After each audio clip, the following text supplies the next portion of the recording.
তারা যে সংস্কৃতিকে প্রমোট করেছিল সেটা ছিল কলকাতার সংস্কৃতি, সেটা ছিল দাদাদের সংস্কৃতি।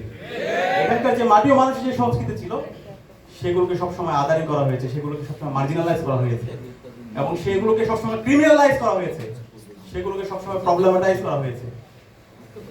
এবং যারা দেশের মাটি ও মানুষের কথা বলেছে, যারা ইনসাফের কথা বলেছে, যারা আধিপত্যবাদের বিরুদ্ধে, আগ্রাসনের বিরুদ্ধে যারা কথা বলেছে, তাদেরকে বিভিন্নভাবে ফ্রেমিং করা হয়েছে, ট্যাগিং করা হয়েছে।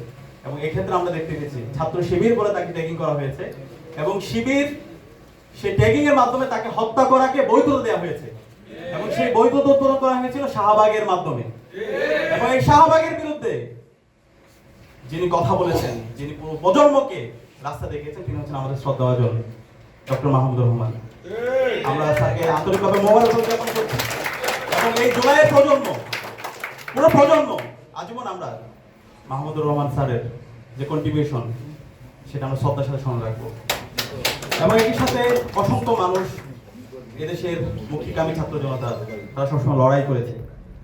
শহীদ আবরার ফাহাদ শাহাদাতের পূর্বে যদি আমরা একটু দেখি, প্রতিটি ক্যাম্পাসে ক্যাম্পাসে এবং সারা দেশে অসংখ্য নির্যাতন নিপীড়ন হয়েছে। নিপীড়ন করার পরে আপনারা দেখতে পাবেন ক্যাম্পাসে যতগুলো নিউজ হয়েছে সেই সময় সেগুলোকে শিবির সন্দেহে এভাবে হচ্ছে ফ্রেমিং করা হয়েছে।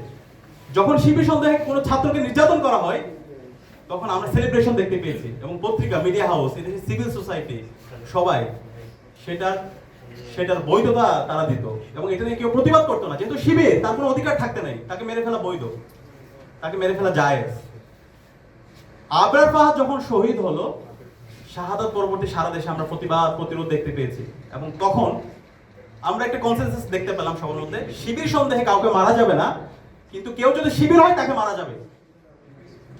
কেউ যদি শিবির হয়, যখন কোনো শিক্ষার্থী নির্যাতন হয় তখন এটা খোঁজা হয় সে কি শিবির, সে যদি শিবির হয় তাহলে প্রতিবাদ করা যাবে না, অথবা মিডিয়াগুলো ওইভাবে ফ্রেমিং করা হতো। আজকে জুলাই বিপ্লবের মাধ্যমে এদেশের সকল শিক্ষার্থীরা মুক্তি পেয়েছে এবং ইসলাম ছাত্র শিবির মুক্তি পেয়েছে। এই জুলাই বিপ্লব পরবর্তী আমরা বলতে চাই, এই স্বাধীন বাংলাদেশে কোনো পরিচয়ের কারণে কাউকে ফ্রেমিং করে কাউকে নির্যাতনের আমরা বৈধতা দিব না ইনশাআল্লাহ। এদেশের সকল মানুষের অধিকার, এদেশের সকল মানুষের যে ন্যায্যতা সেটা আমরা এনশিওর করব।